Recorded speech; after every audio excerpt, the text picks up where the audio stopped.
जब दशरथ जी का पुत्रेष्टि यज्ञ प्रारंभ हुआ तो सारे देवता उस यज्ञ में आए। सारे देवता महाराज के यज्ञ में आए और देवताओं ने यज्ञ में अपना अपना आसन ग्रहण किया है।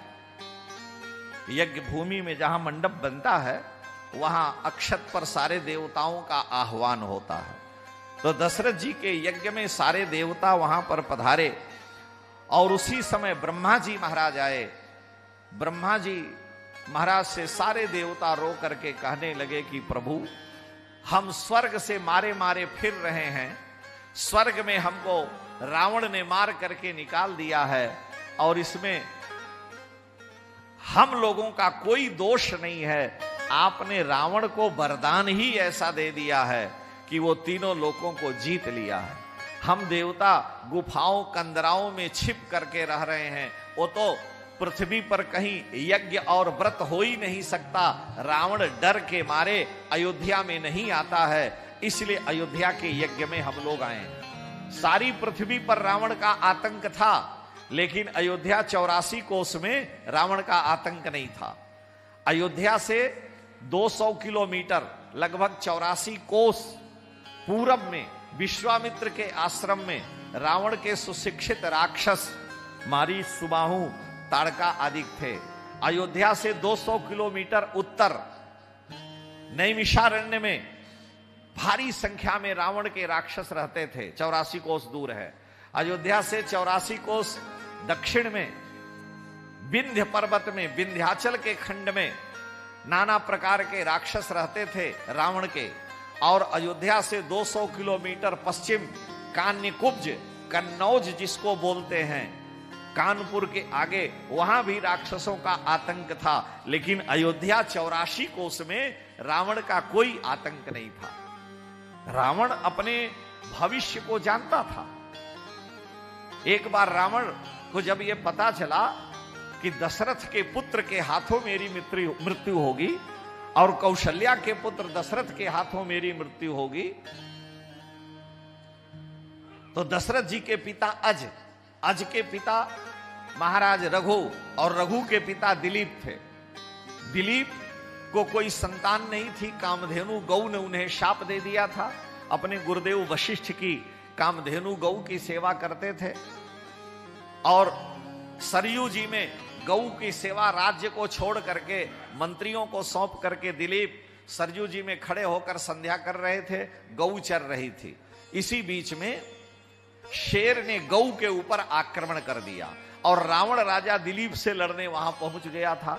सोचा कि सेना के साथ इनसे लड़ना बड़ा कठिन है, तो ये अकेले में हैं। अवसर की ताक में था, सरजू के तट पर पहुंचा। सोचा जल से निकलेंगे, इनसे द्वंद्व युद्ध करेंगे।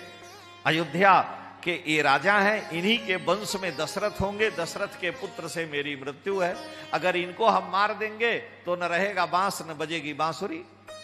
महाराज दिलीप संध्या करके जब निकले तो रावण ने पूछा कि आप अयोध्या के राजा दिलीप? हां। महाराज से पूछा आप सरयू में कर क्या रहे थे? उन्होंने कहा कि मैं संध्या बंदन भगवान सूर्य की उपासना कर रहा था। रावण ने कहा कि मैं शास्त्र का पंडित हूं, ब्रह्मा जी ने हमें वेद पढ़ाया है और कहीं भी नहीं लिखा है कि संध्या जपते हुए हाथ में जल लेकर पीछे फेंकना चाहिए। और आपने ये विधि कहां से की? आप सरजू जल हाथ में लेकर पीछे फेंक दिए। ये तो बड़ा भारी दोष है। अगर आप विधि पूर्वक कोई काम नहीं करते तो उसका फल नहीं है। अगर श्रद्धा और विधि से नहीं करेंगे तो उसका कुछ परसेंट फल मिलेगा, पूरा फल नहीं मिलता। इसलिए विधि पूर्वक कार्य किया जाना चाहिए। राजा दिलीप ने कहा कि लंकेश तुम ठीक कह रहे हो, सूर्य की उपासना करते हुए पीछे जल फेंकने का विधान नहीं है, लेकिन मुझको संतान नहीं है। मैं अपने गुरु वशिष्ठ जी की कामधेनु नंदिनी गाय की सेवा कर रहा हूं और वो गाय वन में चर रही है। अगर मैं अपना संध्या छोड़ दूं, जप छोड़ दूं, तो गाय को शेर ने मारना चाहा है, शेर ने आक्रमण किया है और मुझे पता चल गया कि मेरी गाय के ऊपर शेर का आक्रमण है। मैं अगर अपना नियम छोड़ दूं तो मेरी संध्या मंत्र टूट जाएगा, और गाय की रक्षा न करूं तो गऊ के वध का पाप हमें लगेगा, गुरुदेव की गाय है। ऐसी दशा में मैंने जल का बाण बना करके और पीछे गाय चर रही है वहां फेंका है, जिससे गऊ की रक्षा हो जाए।